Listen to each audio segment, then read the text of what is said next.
अगला क्वेश्चन है आपका यहाँ पर, बाल केंद्रीय शिक्षा में शामिल है बच्चों के लिए हस्तपरक गतिविधियाँ, बच्चों का एक कोने में बैठना, प्रतिबंधित परिवेश में अधिगम, वे गतिविधियाँ जिनमें खेल शामिल नहीं है। तो बच्चों के लिए हस्तपरक गतिविधियाँ ये आपके बाल केंद्रित शिक्षा में शामिल है। जो आपके दिए गए यहाँ पर ऑप्शन है उसमें से ये ऑप्शन आपका राइट आंसर हो जाएगा। अगला क्वेश्चन है आपका यहाँ पर, निम्न में से कौन सा विशिष्ट अधिगम विकलांगता का उदाहरण है। तो यहाँ पर ऑप्शन मानसिक मंदता, dyslexia, attention deficit, hyper disorder, autism. तो इसका राइट आंसर है आपका डिसलेक्सिया, ये आपको ध्यान रखना है। अगला क्वेश्चन है आपका यहाँ पर, किसके कारण प्रतिभाशालिता होती है। तो किसके कारण होती है, ऑप्शन है मनोसामाजिक कारकों के, आनुवांशिक रचना के, वातावरण अभिप्रेरणा के, बी और सी का संयोजन। तो ध्यान रखना है ये आपका पूछा गया है किसके कारण होती है। तो प्रतिभाशालिता जो है वह आपकी आनुवांशिक रचना के कारण भी होती है और वातावरण अभिप्रेरणा के कारण भी होती है। तो बी और सी इसका राइट आंसर हो जाएगा। विशिष्ट बालकों के अंतर्गत निम्न में से कौन सा बालक आता है, पिछड़ा बालक, प्रतिभाशाली बालक, मंदबुद्धि बालक, ये सभी। तो दोस्तों ध्यान रखना है ये तीनों आपके क्या आते हैं, विशिष्ट बालकों के अंतर्गत आते हैं। तो ऑप्शन डी इसका राइट आंसर हो जाएगा। शारीरिक रूप से अक्षम बच्चों को सामान्यतः होता है डिसकैल्कुलिया, डिसलेक्विया, डिसग्राफिया, डिस्थीमिया।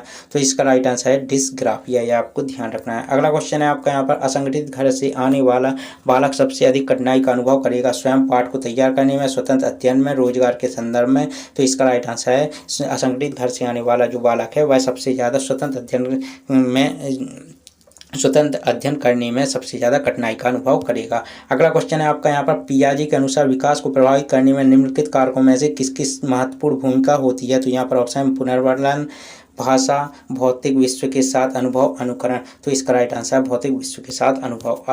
अगला क्वेश्चन है आपका यहाँ पर, शिक्षा का अधिकार अधिनियम 2009 लागू नहीं होता निःशक्त बच्चों पर, 6 से 14 आयु वर्ग के बच्चे पर, 14 से 18 वर्ष के आयु के बच्चे पर, बच्चों की नियमित उपस्थिति। तो ध्यान रखना है 14 से 18 वर्ष के आयु के बच्चों पर यह आपका शिक्षा का अधिकार अधिनियम 2009 लागू नहीं होता, यह आपको ध्यान रखना है। वर्तमान में निःशक्त बच्चों की शिक्षा के लिए कहा गया है, फिर से क्वेश्चन रिपीट कर देता हूँ, वर्तमान में निःशक्त बच्चों की शिक्षा के लिए कहा गया है समावेशी शिक्षा, विशेष शिक्षा, समेकित शिक्षा। तो इसका राइट आंसर है समावेशी शिक्षा, ये आपको ध्यान रखना है।